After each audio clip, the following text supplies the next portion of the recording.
Hey folks, I'm Rob with Two Guys in a Ride, and today I'm in Ramsey, Minnesota, and I am hanging out with three brothers who are short track racers, NASCAR Legends racers, and Bandolero. You can see the car in the back. But first up, we're going to talk to Teddy. And Teddy, why don't you introduce yourself to the folks, tell them a little bit about you, and then also share what you want to about your car. And I'm going to step off camera because this is his show. We'll take it from there. Go ahead, Teddy. All right, hello folks. My name is Teddy Kashadi.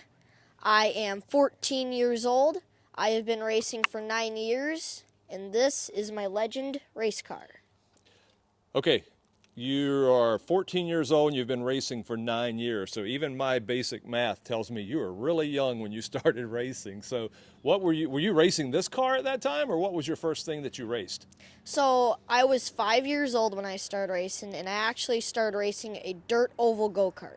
A dirt oval go-kart. Okay, what kind of engine and power and speed does a dirt oval go-kart have? It was like a flathead engine, Briggs & Stratton flathead engine. Okay, all right. We didn't know what the chassis was, but it was a go-kart chassis. So now with this NASCAR Legends, I understand you're 14 years old, but I understand you can be as young as 12. But how do you get into a car that's this fast, this big, and you're racing against 30, 40, 50-year-olds, and you're 12? How does that work?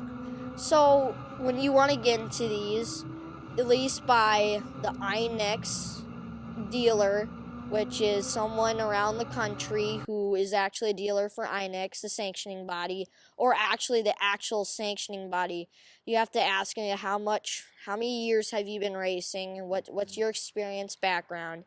And if you're around 12, you can, but it's just how much experience you have. If you don't, you can go to the Bandolero, which is the next step. Okay, so you couldn't just show up, buy one of these cars, you're 12 years old, and you show up at the track and say, okay, yeah, I'm ready to race, and they're going to let you race. Yeah, you can't do that, but it's just about experience. Okay. But there is another step that you can take. Okay. It's just going to take you a couple of years just to get So you have to qualify based on your level of experience and some other things to be allowed by the sanctioning body to race in a Legends car at 12. And you started it, this is like you said, you're 14, but this is your second year in doing it. Yes. So then you're racing this car. Are the other drivers you're racing with, are they also 14, 15, 16 years old, or what? Yeah, they are about, a couple of them that I race at Elko Speedway are about 14, 15. There's a couple, but I race mainly with adults. With adults. So you're talking 30, 40, 50 years old. Yep. Aha. So how does that make you feel when you're out there racing against people that are 3, 4, 5 times your age sometimes? It doesn't scare me. Okay. I've raced with people before about that age, and you get to know some people, and then you just get the trust of them, and you trust them racing side by side with them. Do they know, or do they understand how you're going to race, or is that just something you have to build up? It's just something you have to build up, and you gotta get their respect. Okay.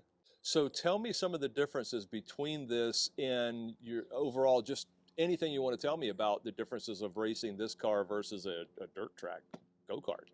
So one of the big things is suspension, and you got bigger tires.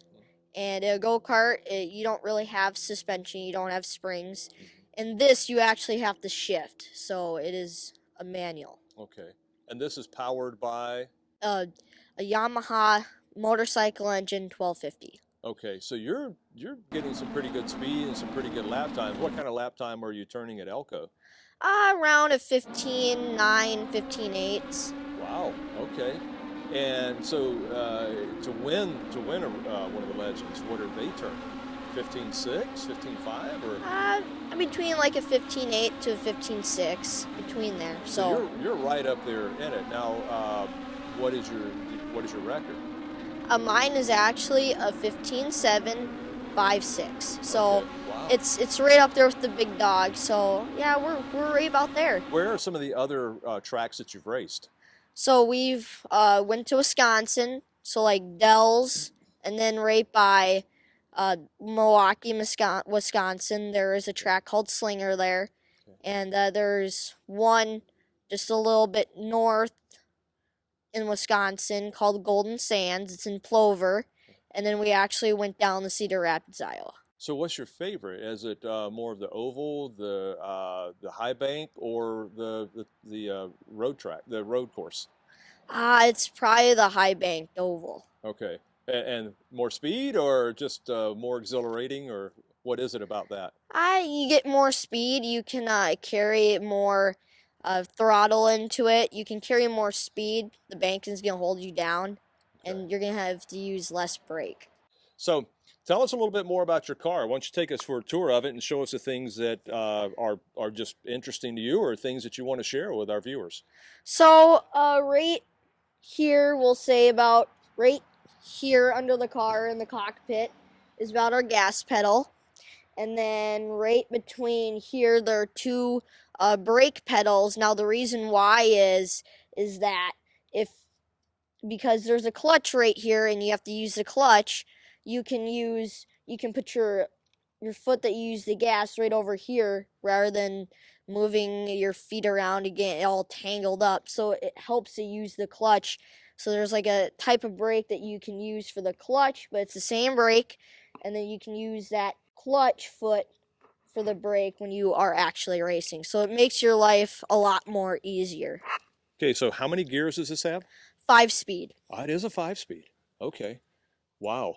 Well, take us around and show us a few more things. What are some of the things that you can do to change to set up your car for a race? So you can mess with camber, caster, toe, and then you can actually mess with the springs on the shocks. You can put different spring rates in, Okay. and then you can actually screw jack them. So if your car's tight, you can maybe jack it in, for example, to help loosen up the car. Just different things like that. Well, now tell me about some of the safety on this vehicle. So, one of the big things is you gotta strap yourself into the seat. So you have to have some seat belts, and they kind of do require, and they also maybe recommend. And then, by your helmet going around your neck, you kind of need something to kind of help your neck in case if you get in a crash, because you don't want your neck to go forward. Right. Which is called a Hans or a hybrid, which goes over you. It straps to you, and then they have hooks to the helmet so it can stop the head from moving. So, and then you've got a multi-point harness as well to Yep. strap you in. And now the seat is pretty much custom for you as well. Yes. Okay. Okay. So, Well, and that's another thing too, because I can see on the seat you've got the side pieces that come up by the side of the helmet. So you really don't have a lot of visibility out the side.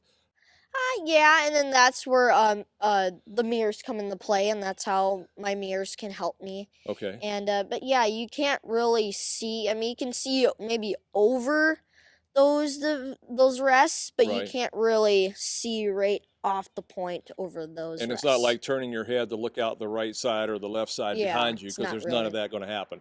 So then you're telling me the obvious thing is if you're first, just don't worry about everyone behind you, right? Nope, just drive. Don't even look in the mirror. Just drive. Go fast, turn left. Yes. I love it. Hit your marks. There you go. There you go. So why don't you tell me about some of your sponsors and about maybe how you picked these sponsors up and what they're doing. I see your racing suit has a lubricant sponsor. So tell us about your different sponsors. So, when we have a sponsor, they kind of get some interest in us and like, hey, we want to sponsor you.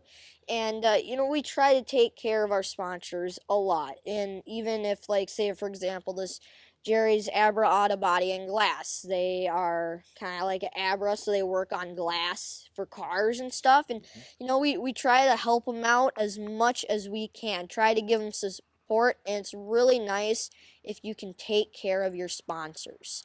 So what about some of your other sponsors that you have on the car there? How did you pick them up and what do they mean to you? So some of them, let's say for this Yoder Farms, for example, he gave me my first go-kart, so he's been here for the beginning, and he kind of wanted to help me out, kind of get me started up, kind of help me through my first part of my career. And like I said, we just try to take care. And then their sponsors are like, "Hey, we like what you doing, and we just want to help you out." And they're like, some other people like, "Hey, man, we know that you can make it. We're gonna try to help you as much as we can get to where your dream is." And you just try to take care as much as you can. And when I met you at Elko, playing off of that, we talked about how when you're out there racing these other guys, that a lot of times they'll come over and help you with setup of the car, help you with suggestions, or help you with ideas about the track that day, or just anything. And you would think, well, if you're racing these guys, it's competitive, and why would they want to help you? But they do. So tell us about that.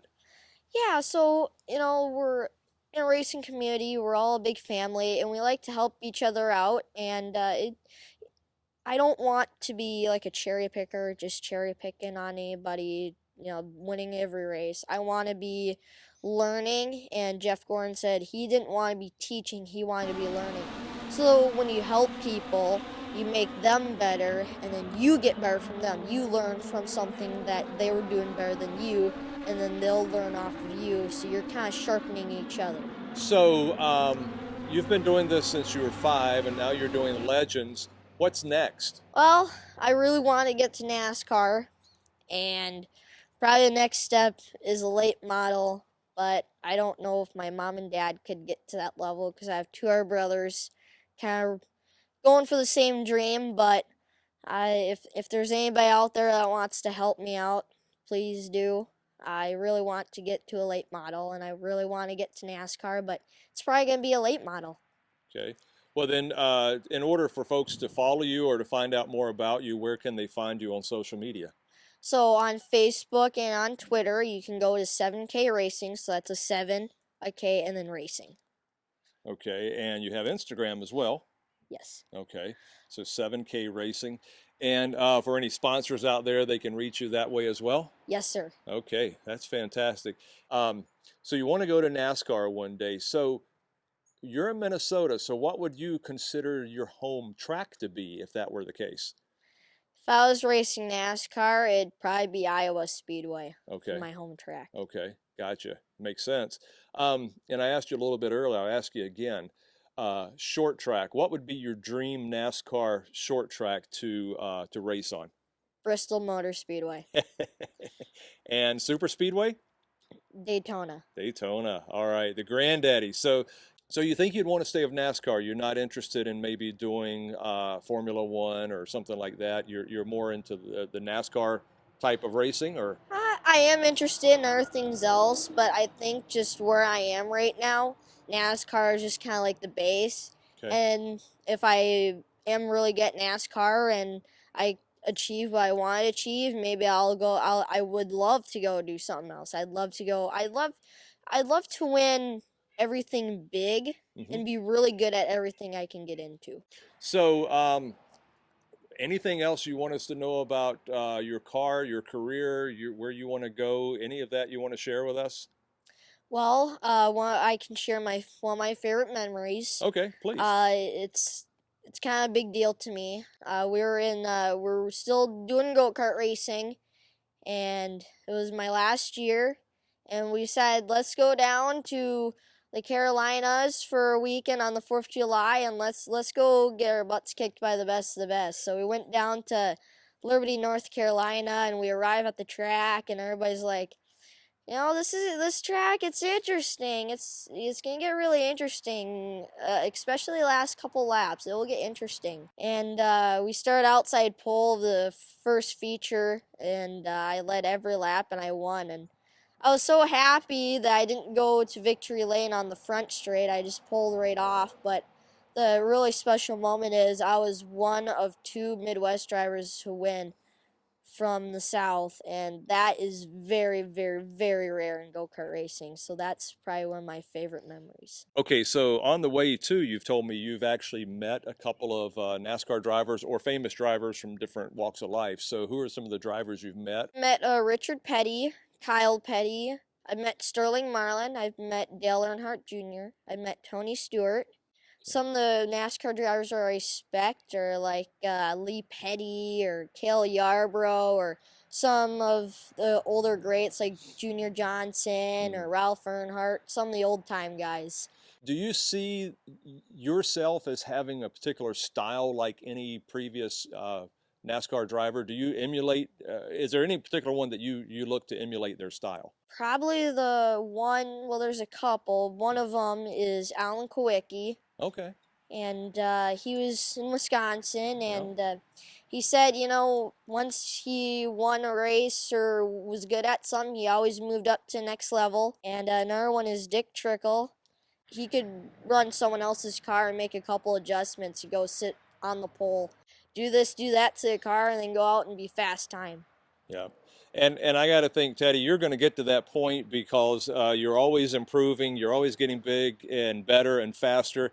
And, you know, for right now at 14 years old, for what you're doing, I can see him out on NASCAR one day, guys. So you got to remember this guy. You got to remember this name.